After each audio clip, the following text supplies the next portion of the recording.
Nobody knows the story about the pretzel. No, no, no. If you come to my shop, there's a giant pretzel hanging on the ceiling, off the ceiling. So when I was a kid, I used to go to events at the Providence Civic Center.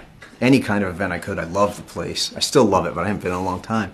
But we would, you know, it's an auditorium, round auditorium, basically, a civic center. And out past the bleachers, they'd have concessions. And hanging from one of the concessions, where the pretzel guy was this Mongo pretzel. So we used to say, we'll meet under the pretzel. So it was this big styrofoam pretzel. So anyway, years go by, and we'd always meet under the pretzel. It was a place to meet. You say, oh yeah, meet on the pretzel at whatever time.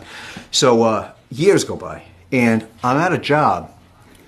I'll never forget it. I'm in a basement, and it's got the pretzel is it's sitting right there. And I said to the guy, I said, hey, what's with the pretzel? I was there for good stuff. I wasn't there for the pretzel, right? I didn't know the pretzel was there. So I said, what's with the pretzel? And the guy's like, the pretzel? I said, yeah, the pretzel.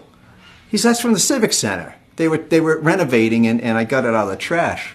I said, what do you want for the pretzel? He's looking at me like I'm nuts. He said, how about $20? I said, sure. So I bought the pretzel. So we hung the pretzel up, and we put it in a corner of the store. But every time, but that's the story, that's what I'm talking about. Every time, what do I walk those aisles?